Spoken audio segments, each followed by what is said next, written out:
à tous. Dans l'épisode précédent, on a vu que Maxime s'est lamentablement planté sur le sujet de la purification de Marie chez les pères grecs. On a vu que les pères qu'il cite, comme saint Sophrone de Jérusalem, le réfutent totalement. Et le summum du malaise, on a vu que le dictionnaire apologétique de la foi catholique, sur lequel Maxime s'appuie, enseigne totalement l'inverse de ce qu'affirme Maxime. C'est assez malaisant. Alors, j'ai publié cette vidéo sur l'épisode 2 il y a plus de 6 mois, et pourtant, dans son récent débat avec Arnaud Dumouche qui d'ailleurs est nul en débat, et il ferait vraiment mieux d'arrêter de débattre, dans ce débat, Maxime continue d'affirmer sans aucun scrupule les mêmes erreurs, pour ne pas dire les mêmes mensonges, sur ce sujet de la purification de Marie chez les pères grecs. C'est vous dire le niveau de malhonnêteté. Bref, dans ce troisième épisode, on va parler d'un autre argument que Maxime utilise pour nier l'Immaculée Conception, et qui est celui de ce que les pères appellent la chair de péché. On abordera aussi très brièvement le sujet du doute de Marie au pied de la croix. Alors, dans son article, Maxime cite un grand nombre de pères de l'Église qui disent que seul le Christ est né sans péché, qu'il est le seul qui n'a pas été sujet dans sa conception à la souillure de la concupiscence charnelle, et Marie, étant donné qu'elle est née par génération charnelle, elle est née avec une chair de péché, ou encore une chair pécheresse. En effet, il y a dans la pensée des pères un certain lien entre la génération humaine et le péché, si bien que pour les pères, il fallait que Jésus naisse d'une vierge pour échapper au péché originel. Est-ce que pour autant, tous ces pères que Maxime cite ont nié la conception immaculée de Marie? La réponse est non. Même si certains pères ont pu la nier, on n'a pas de problème avec ça, une grande partie des pères cités par Maxime n'a jamais nié l'Immaculée Conception, et certains contredisent même Maxime en affirmant au contraire que Marie fut conçue sans le péché originel. C'est ce qu'on va voir dans cette vidéo. Bon, ce qu'il faut bien comprendre, c'est que le fait que Jésus soit le seul qui soit né sans péché n'est pas incompatible avec l'Immaculée Conception. Je vous mets à l'écran un article du père Xavier-Marie Le Bachelet, qui est l'auteur de l'article du dictionnaire apologétique de la foi catholique, sur lequel Maxime s'appuie dans son article, et qu'on a déjà cité dans l'épisode 2, et qui explique, dans un autre article, publié dans le dictionnaire de théologie catholique, que bien que Jésus soit seul sans péché, Marie a pu en être exemptée. Je cite. Les objections qui se rattachent à cette seconde série de témoignages n'ont pas toutes la même portée. Souvent, les pères ne font que reproduire la doctrine de la Sainte Écriture sur l'universalité du péché originel et de la rédemption. Doctrine catholique que personne ne songe à nier. Il n'est nullement question de soustraire Marie à l'influence rédemptrice de Jésus, et pour ce qui concerne l'universalité du péché originel, autre chose est la loi, autre chose est l'application de cette loi. Un législateur, s'il jouit d'un pouvoir indépendant, garde toujours le droit de ne pas appliquer la loi dans un cas particulier, sans compromettre en rien l'existence de la loi elle-même.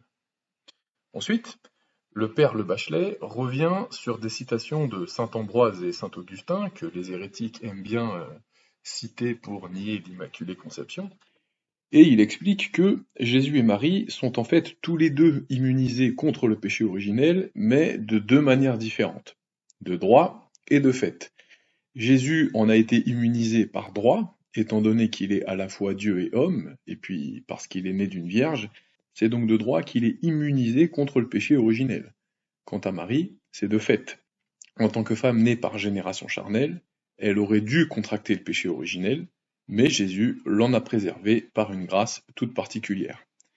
Maintenant, concernant les pères qui disent que Marie est chair de péché, on va voir que cela ne contredit pas non plus l'Immaculée Conception. Par exemple, Maxime cite saint Augustin, qui dit que Jésus est né d'une chair maternelle de péché, et donc que Jésus l'a purifié. Le deuxième point que je mentionnais, c'était le fait que Marie avait été purifiée après sa conception. Saint Augustin, par exemple, l'affirme, ou Grégoire de Nazianze. Saint Augustin dit que ce que Jésus a pris de notre chair en ce sein de Marie, il l'a certainement purifié pour l'y prendre, ou l'a purifié en l'y prenant. Donc au moment de l'incarnation, Jésus a purifié le sein de Marie. Alors ça tombe bien, car ce passage de saint Augustin que cite Maxime a été expliqué par le père Le Bachelet, qui a répondu donc sur cette citation, et voici ce qu'il dit. Il explique que cette expression « chair de péché » signifie une chair engendrée selon la loi de la concupiscence et soumise à cette même loi. Jésus ne devait pas y être soumis puisqu'il est le Sauveur, mais Marie, puisqu'elle est née par génération charnelle, elle devait normalement être engendrée selon cette loi de la concupiscence. Mais est-ce que Marie a été préservée de l'application de cette loi? Saint Augustin n'aborde pas expressément le sujet, nous dit le Bachelet, mais il semble que oui, puisqu'il enseigne dans son livre de la nature et de la grâce, chapitre 36, c'est un passage qui est assez connu, qu'il n'y a absolument aucun péché en Marie. Mais ce qu'explique l'auteur, c'est que dans ce passage de saint Augustin, on ne sait pas si saint Augustin parle des péchés personnels ou du péché originel. Donc, on peut dire dans le pire des cas que si le péché existait en Marie avant l'incarnation, il n'exerçait pas son empire sur elle. Et là, il poursuit en disant, c'est important, d'ailleurs, toute cette doctrine d'Augustin s'applique à la chair et non pas à l'âme de la Mère de Dieu. La concupiscence prise en soi ne s'oppose pas à la sainteté de l'âme, car les deux coexistent dans les chrétiens baptisés et justifiés.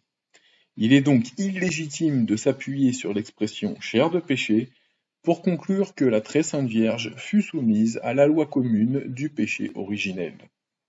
Donc là, vous voyez, Maxime cite des pères comme saint Augustin qui parlent de la purification de la chair de péché, comme si cela prouvait la purification du péché originel, alors qu'il s'agit en fait de deux choses distinctes.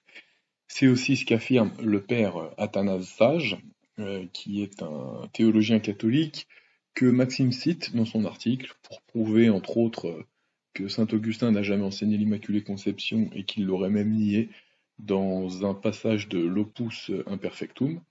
Sauf que Athanase Sage, dans le même article que Maxime cite, explique bien que cette purification dont parle saint Augustin ne concerne que la chair de Marie, et non pas son âme. Et dans un autre article, ce même auteur stipule que ce passage de l'Opus Imperfectum que Maxime mentionne ne contredit pas l'Immaculée Conception. Bon, jusque-là encore ça allait. On a juste remis les pendules à l'heure concernant l'expression « chair de péché ». Maintenant, ça va commencer à se corser. On va avancer un peu dans l'article de Maxime, qui, après avoir cité un grand nombre de pères de l'Église, passe à ce qu'il appelle les docteurs médiévaux. On va voir ce que ça donne en prenant le premier de la liste, qui est saint Pascase Radbert. D'après Maxime, saint Pascase a nié l'Immaculée Conception car il enseigne que Marie est née d'une chair de péché. Donc on va lire. Il dit « Si notre compréhension des pères est la bonne, la position maculiste, contre l'Immaculée Conception, devrait être bien présente au Moyen-Âge. Examinons donc ce que les docteurs médiévaux ont à nous apprendre à ce sujet. Théologien influent, notamment dans les controverses eucharistiques de son siècle, Pascase traita du sujet qui nous intéresse dans son traité de Partu Virginis. Et là, il cite saint Pascase qui dit « Marie la bénie elle-même naquit et fut conçue dans une chair de péché. » Et là, Maxime conclut, je cite en disant « Pascase réitère donc l'enseignement que nous avions déjà identifié chez certains pères, à savoir que Marie fut purifiée à l'Annonciation. » Sauf qu'en fait, non, pas du tout. Comme c'était le cas dans l'épisode 2 avec le dictionnaire apologétique de la foi catholique et les pères grecs sur la purification de Marie, Maxime n'a pas lu l'ouvrage qu'il cite de saint Pascase. Même le paragraphe dans lequel se trouve le passage qu'il cite, il ne l'a pas lu. Donc on va le lire. Donc là, vous avez en jaune la partie citée par Maxime, dans laquelle on voit en effet que saint Pascase dit que la chair de Marie a été purifiée à l'Annonciation. Et pourtant, dans le même ouvrage, dans le même chapitre, dans le même paragraphe, quelques lignes après la petite phrase citée par Maxime, dans la partie en vert, le même auteur dit que Marie n'a pas contracté le péché originel. Quoi ? Je cite, « Mais parce que Marie est honorée de manière si solennelle, il est établi par l'autorité de l'Église, qu'elle n'a pas été soumise à aucun péché lors de sa naissance, ni contracté le péché originel dans le ventre maternel. Quoi? Et plus loin, il ajoute, je cite, « Puisque Marie est vénérée selon l'autorité de toute l'Église, il est certain qu'elle a été préservée de tout péché originel. » Quoi? Ben, je sais bien, ouais. Qu'est-ce que c'est que cette histoire, Pierrot? Mais c'est pas possible, mais dis-moi que je rêve. Ah là là là là. Vraiment, comment dire, c'est... Nous l'acier, pas moyen, nous l'acier. Alors, pour ceux qui auraient du mal à comprendre ce passage de saint Pascase, ou qui y verraient quelque chose de contradictoire, on va prendre l'explication du père Le Bachelet, dans le dictionnaire apologétique de la foi catholique. Ah bah, puisque Maxime s'appuie sur l'autorité de ce dictionnaire dans son article, je le cite. Et donc le père Le Bachelet explique qu'il n'y a rien de contradictoire dans ce passage. Pascase n'est pas un schizophrène qui se contredit en l'espace de 3 phrases, c'est juste que le fait que Marie soit née avec une chair soumise à la concupiscence n'empêche pas qu'elle soit née sans avoir contracté le péché originel. Dans son autre article publié dans le Dictionnaire de théologie catholique, le père Le Bachelet explique la même chose, à savoir que la purification de Marie à l'Annonciation ne porte pas sur le péché originel, mais simplement sur la chair de péché. Car je cite, pour Pascase et plusieurs autres auteurs, il regardait la sanctification première de Marie comme s'étendant à l'âme seule, et laissant la chair soumise en principe ou même en fait à certaines suites de la faute originelle, notamment à la concupiscence, dite loi du péché, et c'est en cela qu'il y eut purification. Donc encore une fois, Maxime se plante complètement, et illustre à nouveau son incompétence. Là, on a juste vérifié le premier auteur de sa liste de docteurs médiévaux, et c'est une catastrophe. Donc non, malheureusement, la compréhension de Maxime sur les pères n'est pas bonne, et non, Pascase ne réitère pas l'enseignement des pères qui auraient nié l'Immaculée Conception en affirmant que Marie fut purifiée à l'Annonciation, ou qu'elle soit chair de péché.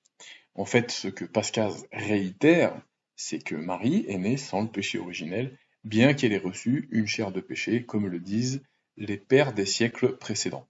À la différence que Pascase est plus explicite que les pères des siècles précédents, et ça, c'est ce qu'on va voir avec d'autres auteurs du 5e siècle, que Maxime cite dans son article, mais aussi dans son débat contre Arnaud Dumouche, et qui, selon lui, ont explicitement nié l'Immaculée Conception.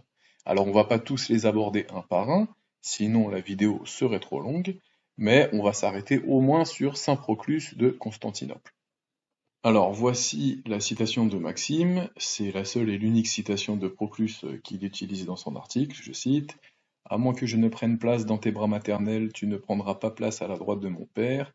À moins que je ne sois placé dans un corps pécheur, reposant pour ainsi dire comme un corps dans une nouvelle tombe, le testament ne pourra être confirmé, et vous ne pourrez être proclamé héritier du royaume des cieux. » Alors la traduction n'est pas super, je vais en afficher une autre à l'écran, qui substantiellement dit la même chose. Et donc ce que dit saint Proclus, c'est que pour que l'humanité soit sauvée, il faut que Jésus s'incarne en prenant un corps humain, un corps semblable au péché, comme celui de sa mère. Et donc ça, pour Maxime, c'est une citation qui réfute explicitement l'Immaculée Conception. Franchement, l'argument est vraiment nul, Proclus dit juste dans ce passage que Jésus doit s'incarner pour sauver l'humanité du péché, tout simplement. Donc non, ce passage ne prouve rien. Et d'ailleurs, des citations de ce genre qui ne prouvent rien, il y en a à foison dans l'article de Maxime. Et justement, c'est ce qu'on va illustrer avec saint Proclus, qui n'est qu'un cas parmi tant d'autres, où en fait, Maxime cite des auteurs à tout va, sans même connaître leurs pensées, et en racontant n'importe quoi. Alors comme on vient de voir, le passage que cite Maxime ne prouve rien, mais en plus, il n'y a absolument rien dans les homélies authentiques de Proclus contre l'Immaculée Conception. Je dis authentique, car cette homélie citée par Maxime, qui est la 6e homélie, a toujours été considérée comme douteuse, voire même comme non authentique par certains. C'est-à-dire qu'il y a peu de chances pour que Proclus en soit véritablement l'auteur. Mais peu importe que Proclus en soit l'auteur ou non, n'a pas d'importance. Voyons ce que Proclus dit à propos de Marie. Alors, l'expert en patrologie orientale Martin Jugy, on reviendra sur cet éminent théologien, explique que Proclus dit dans sa première homélie que l'humanité entière est sujette au péché, et dans sa lettre aux Arméniens, Proclus affirme que la génération humaine est comme le véhicule du péché originel. Et sans inclure explicitement Marie comme sujette au péché originel, il semble même l'en soustraire, puisqu'il présente Marie comme ayant été façonnée sur le modèle primitif, c'est-à-dire comme Ève, sans le péché originel. Dans sa cinquième homélie, Proclus dit, je cite, « Les souillures d'un enfantement auraient-ils empêché l'incarnation ? Mais en formant une vierge et en prenant un corps dans son sein, Jésus a été exempt de toute souillure. » Le passage qui doit retenir l'attention est, je cite, « en formant une vierge ». Car pourquoi est-ce que Jésus a été exempt de toute souillure ? Parce qu'il a pris chair dans le sein de Marie. Et qu'est-ce qui distingue Marie des autres femmes, au-delà du fait qu'elle soit vierge ? Qu'est-ce qui distingue Marie des autres vierges ? C'est qu'elle a été formée par Dieu, c'est-à-dire façonnée sur le modèle primitif. On continue avec l'homélie numéro 7. Noé fit une arche de bois incorruptible. Jésus-Christ, qui est comme un autre Noé, a pris dans le sein de la Vierge Marie un corps qui lui sert d'arche. Donc là, Proclus fait un parallèle assez simple. Marie est la nouvelle arche incorruptible dans laquelle Jésus s'est incarné. Alors, est-ce que Marie a toujours été incorruptible ? Ou bien, est-ce qu'elle est née avec le péché originel et en aurait été purifiée à l'Annonciation ? C'est ce qu'affirme Maxime dans son article et qui se plante complètement. Ce n'est pas ce que dit Proclus qui, au contraire, dit dans sa première homélie que Marie est, je cite, « ce trésor de virginité qui a toujours été exempt de toute souillure, ce paradis mystique du second Adam. » Et en plus, elle est qualifiée de paradis. Paradis qui, faut-il le rappeler, est créé sans défaut. Dans la même homélie, il dit « Un architecte n'est pas déshonoré d'habiter la maison qu'il a lui-même bâtie. Un potier ne fait pas de difficulté de manier l'argile pour reformer un vase qu'il a fait. Ainsi, Dieu, qui est très pur, n'a rien perdu de sa pureté pour être sorti d'une vierge, puisqu'il n'avait contracté aucune tache. » Dans ce passage, l'architecte, le potier, c'est Jésus, qui n'est pas déshonoré d'habiter la maison qu'il a lui-même bâtie, c'est-à-dire Marie, car il est facile pour lui de manier l'argile pour reformer un vase qu'il a fait. Là, il parle de l'humanité. Marie a donc été façonnée sur le modèle primitif, c'est-à-dire totalement pure, de telle sorte que Jésus n'a perdu ni son honneur ni sa pureté en habitant dans le sein de Marie avant de venir au monde. On termine avec l'homélie numéro 6 que Maxime a cité dans son article. Donc, on a vu dans ces homélies authentiques que Proclus affirme que Marie a toujours été exempte de toute souillure, et il ne s'agit pas uniquement de souillure corporelle, de la concupiscence, puisque dans cette 6e homélie, il est dit que Marie est l'arche dorée au dedans comme au dehors, c'est-à-dire qu'elle est sanctifiée selon le corps et selon l'esprit. Ensuite, en parlant du diable qui s'oppose à l'incarnation, Proclus place dans la bouche de Satan les mots suivants, je cite. « N'avons-nous pas encore un second combat à livrer à une autre Ève ?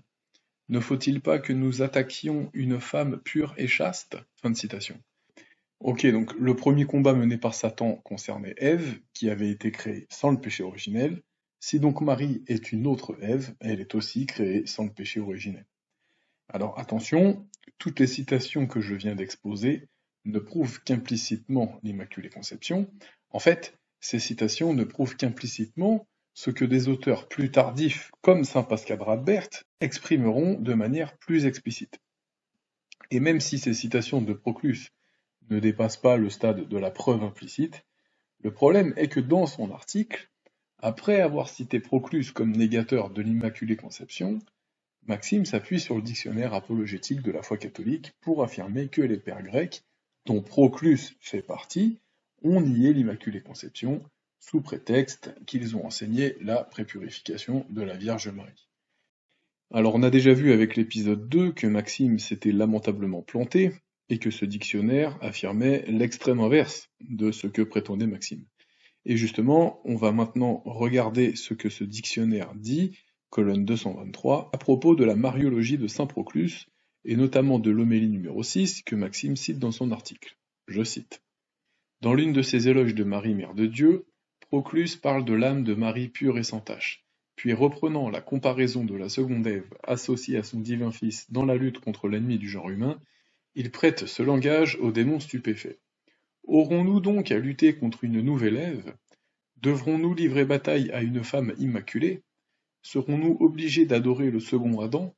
L'éloge continue, renfermant des expressions comme sanctuaire sacré de l'impeccabilité, temple de Dieu sacro-saint, arche dorée à l'intérieur et à l'extérieur, sanctifié dans le corps et dans l'âme, épouse toute belle des cantiques qui s'est dépouillée de la vieille tunique, globe céleste de la nouvelle création. Là, il parle de la 6e homélie, je reprends. Expression d'autant plus significative que l'orateur semble bien faire remonter la sainteté de Marie jusqu'à son origine, quand, à propos de l'inquiétude momentanée de saint Joseph, il fait cette remarque.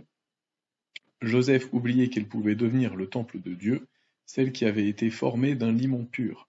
Il ne savait pas que de ce paradis virginal, les mains immaculées du Seigneur devaient façonner le second Adam. Ça, c'est toujours la 6e homélie. Je reprends. Si l'authenticité de ce discours est contestée par main critique, d'autres la maintiennent et répondent aux objections. Et vous voyez, le dictionnaire termine en renvoyant aux travaux de l'expert en patrologie orientale, Martin Jugy, dont on a parlé précédemment. Donc on va voir ce que les travaux du père Jugy ont à nous dire. Après avoir mentionné cette 6e homélie, le père Jugy conclut en disant « L'idée maîtresse qui se dégage de tous ces textes de saint Proclus est que Marie a été soustraite à cette corruption qui accompagne, d'après Proclus, toute naissance humaine et qui est une conséquence du péché d'Adam. Par intervention spéciale de Dieu, Marie a reçu une nature immaculée, sanctifiée, ne tombant pas sous la malédiction originelle et faisant d'elle une créature régénérée, renouvelée, façonnée selon le modèle primitif. Les expressions « formée d'un limon pur »,« femme incorruptible »,« sanctuaire sacré de l'impeccabilité »,« temple sanctifié de Dieu »,« sanctifié dans le corps et dans l'esprit »,« chant de la bénédiction paternelle »,« épouse toute belle dépouillée de la vieille tunique »,« paradis exempt de toute corruption »,« globe céleste de la nouvelle création », ne signifient pas autre chose. D'après nous, Proclus a enseigné explicitement la doctrine de l'Immaculée Conception. Voilà ce que dit le père Martin Jugy, spécialiste auquel renvoie le dictionnaire apologétique de la foi catholique, dictionnaire que Maxime revendique comme preuve que les pères orientaux comme Proclus ont nié explicitement l'Immaculée Conception. Donc pour récapituler, la citation de saint Proclus que Maxime cite ne prouve rien. Ensuite, quand on lit les écrits de saint Proclus, on s'aperçoit qu'au lieu de nier l'Immaculée Conception catégoriquement comme le prétend Maxime, il l'enseigne en fait implicitement. Et quand on vérifie l'avis des spécialistes sur lesquels Maxime s'appuie, on s'aperçoit que ces mêmes spécialistes enseignent totalement l'inverse de ce qu'affirme Maxime. C'est une catastrophe. Ensuite, il y a un autre problème, c'est que Maxime fait de la cueillette patristique. C'est-à-dire qu'il ne cite que les pères qui nient, ou plutôt qui semblent nier l'Immaculée Conception. Mais jamais il ne cite les pères qui, en sens inverse, enseignent implicitement ou explicitement l'Immaculée Conception. Et ça, il y en a plein. Je ne vais pas faire la recension maintenant, cette recension sera faite peut-être un jour sur une autre vidéo si j'ai le temps. Je vais juste donner 2 exemples d'autres pères, grecs toujours, qui ont vécu à la même époque que Proclus. On commence avec Théodote qui a été évêque d'Ancyre, tout comme Proclus, puisque, avant d'être évêque de Constantinople, Proclus a d'abord été évêque d'Ancyre. Et donc, je vais vous montrer ce que Théodote dit dans sa 6e homélie, qui a été reproduite justement dans le dictionnaire apologétique de la foi catholique. Donc là, on est dans la partie 2, intitulée « La croyance à l'Immaculée Conception de Marie dans les siècles post-éphésiens ». Et donc, juste après la partie consacrée à saint Proclus, qu'on vient de lire, le dictionnaire passe à Théodote, et commence en disant que Théodote, je cite, « n'est pas un témoin inférieur à Proclus ».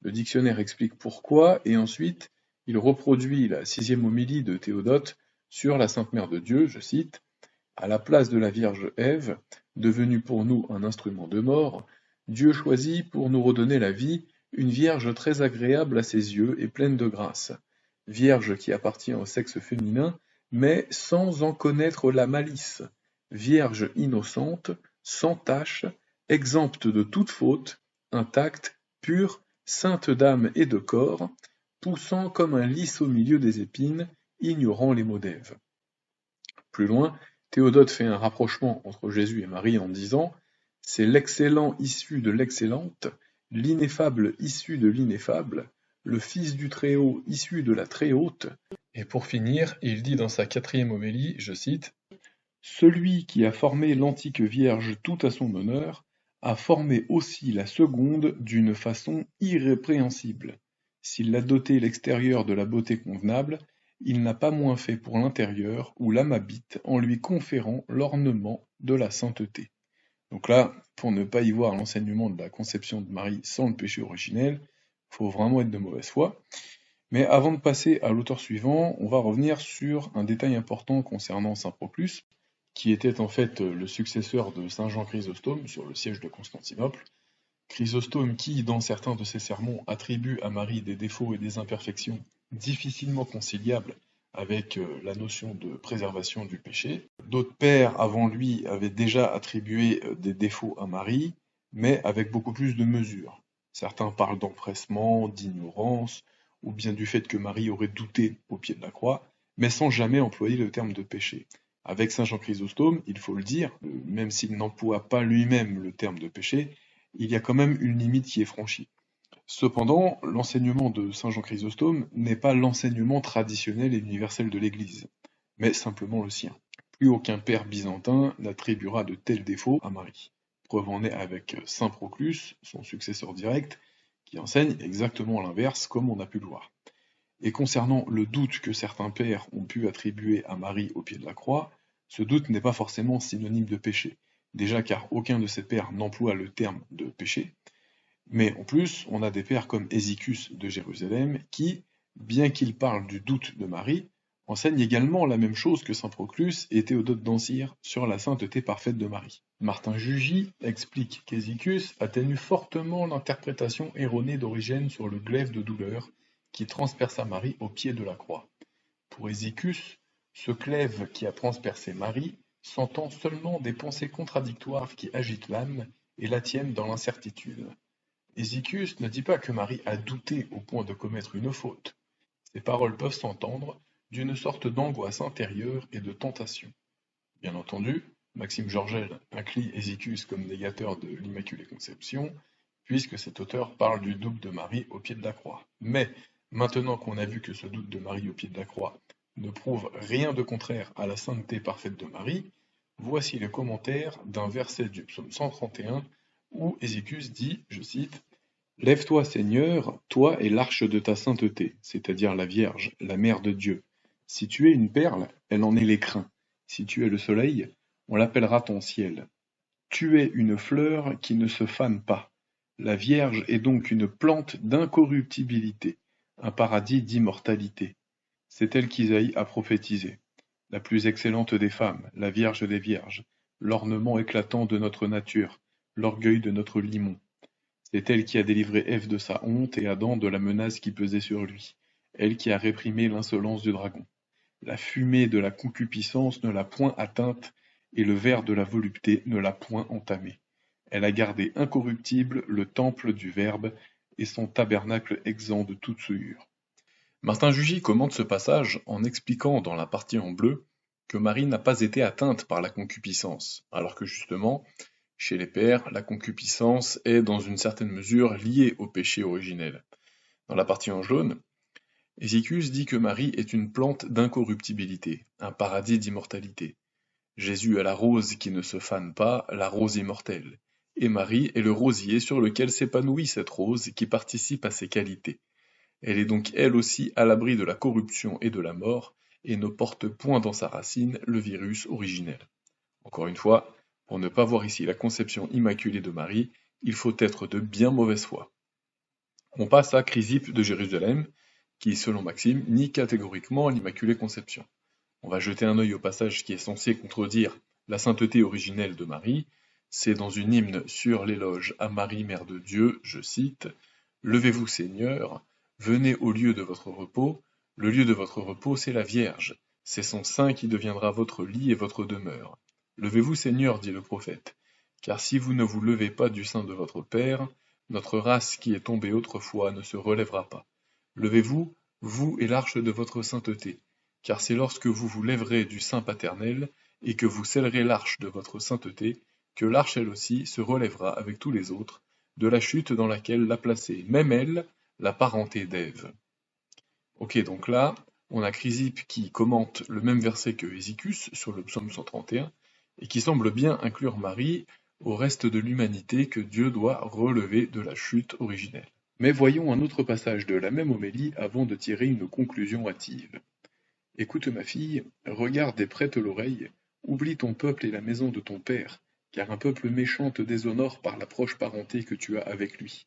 Un peuple dépourvu de sens est apparenté à toi, qui est un rejeton irrépréhensible par nature, et c'est un champ couvert d'épines qui produit ta rose. Donc là, contrairement au premier passage, Marie est clairement distinguée du reste de l'humanité, puisque Chrysippe la qualifie de rejeton irrépréhensible par nature, et une rose poussée dans un champ d'épines. Alors comment expliquer ces deux passages en apparence contradictoires? Je vais vous lire l'explication du Père Jugy. Un certain déshonneur rejaillit pour Marie du fait qu'elle est fille d'Adam pécheur. Comme Chrysippe le dit expressément, son point de départ, son origine, est au-dessous de sa dignité future de mère de Dieu. Nous ne voyons d'autre moyen de concilier ces données en apparence contradictoires que de prêter à Chrysippe l'idée que devaient plus tard exprimer nos théologiens par le terme de dette auquel Marie était soumise, en vertu de sa descendance naturelle d'Adam. Si elle n'a pas contracté la faute originelle, si elle a toujours été un rejeton irrépréhensible dans sa nature même, cela vient d'un privilège spécial de Dieu, accordé en considération des mérites du Verbe incarné. C'est, se semble-t-il, dans le sens de la rédemption préventive, qu'il faut entendre ce relèvement de l'arche sainte de la chute commune dont parle Chrysippe. Donc là, en fait, on a Chrysippe qui parle à la place de David, donc plusieurs siècles avant la naissance de Jésus et Marie, et qui demande par anticipation au Verbe divin de s'incarner et de sauver l'humanité du péché originel, y compris Marie. Et ce qu'explique Martin Jugy, c'est que dans ce premier passage, Chrysippe ne dit pas que Marie est née avec le péché originel, mais que, en vertu du fait qu'elle soit née naturellement par génération charnelle, elle était donc soumise à cette dette du péché d'Adam et Ève. Elle aurait dû, par conséquent, contracter le péché originel. Mais par anticipation, le Christ l'a préventivement sauvée en faisant d'elle, je cite, une rose poussée dans un champ d'épines, un rejeton irrépréhensible par nature. Donc ça renvoie bien avec ce qu'on a vu avec saint Proclus, qui dit que Marie a été, je cite, formée par Dieu, c'est-à-dire façonnée sur le modèle primitif, comme on l'a vu. Théodote, qui dit que Marie est, je cite, sans tache, exempte de toute faute, intacte, pure, sainte d'âme et de corps, poussant comme un lys au milieu des épines, ignorant les mots d'Ève, et qui a été formée par Dieu d'une façon irrépréhensible. Et Hésychus, qui dit que Marie est une plante d'incorruptibilité qui n'a point été atteinte par la concupiscence. Le Père Jugy, après avoir expliqué en quoi les deux passages de l'homélie de Chrysippe ne sont pas contradictoires, prouve son assertion en expliquant que dans cette homélie, Chrysippe appelle en effet Marie la tige de Jessé toujours verdoyante, le jardin du Père, la prairie de tout le parfum de l'Esprit, l'arche dont Dieu a été l'architecte et l'habitant, le pilote et le passager, le compagnon et le conducteur. Surtout, il met en relief la victoire sur le démon, son rôle de nouvelle Ève. Le passage est très important, je cite. « Comment se fait-il, se dit le diable, que la femme qui, à l'origine, avait été mon auxiliaire, soit maintenant devenue mon adversaire? Une femme me prêta son concours pour soumettre le genre humain à ma tyrannie, et c'est une femme qui m'a fait perdre mon empire. L'Ève antique causa mon élévation, l'Ève nouvelle m'a précipité dans la ruine. » Alors ce passage est intéressant car en effet, on voit mal comment Marie aurait pu anéantir Satan si elle-même était née avec le péché originel. Et justement, par rapport à ce parallèle que Chrysippe fait entre Ève et Marie, on a un autre texte, toujours au 5e siècle, qui est la lettre des prêtres et des diacres d'Achaïe sur le martyre de saint André. Texte dans lequel il est dit, je cite, « Puisque le premier homme qui a introduit la mort dans le monde par la transgression du bois avait été formé d'une terre sans tache, il était nécessaire que le Fils de Dieu naquît homme parfait d'une Vierge immaculée pour renouveler la vie éternelle aux hommes qu'il avait perdue par la faute d'Adam. » Ce passage est très intéressant car le parallèle entre Adam formé d'une terre sans tache et Jésus né d'une Vierge immaculée suggère fortement que Marie soit née sans le péché originel, même si le texte ne le dit pas explicitement. Mais si Marie avait contracté le péché originel, le texte ne l'aurait pas comparé à la terre sans tache façonnée par Dieu, et l'argument de la purification à l'Annonciation ne tient pas non plus. Bon, On va arrêter là. On pourrait continuer encore à citer des pères, mais la vidéo est déjà trop longue, et il y a encore plein d'erreurs que Maxime a fait dans son article, et qui nécessiteraient plusieurs vidéos pour être abordées. La preuve avec ce 3e épisode dans lequel on a vu encore une fois que Maxime raconte n'importe quoi, en plus de faire de la cueillette patristique. Donc pour terminer, je citerai notre bon Swissguard. Maxime Georgel, voilà, cet article-là, ça vaut ce que ça vaut. Bref, on a déjà vu du papier de toilette avec la meilleure qualité, ok? Sur ce, à bientôt pour une prochaine vidéo, joyeux Noël, et n'oubliez pas de vénérer la très sainte Mère de Dieu, comme le font les 3/4 des auteurs que Maxime cite dans son article. Hail, Holy Queen, Mother of Mercy, our life, our sweetness, and our hope. To you we cry, poor banished children of Eve. To you we send up our sighs, mourning and weeping in this valley of tears. Turn then, most gracious Advocate, your eyes of mercy toward us, and after this, our exile, show unto us the blessed fruit of your womb, Jesus. O clement, O loving, O sweet Virgin Mary, pray for us, O Holy Mother of God, that we may be made worthy of the promises of Christ.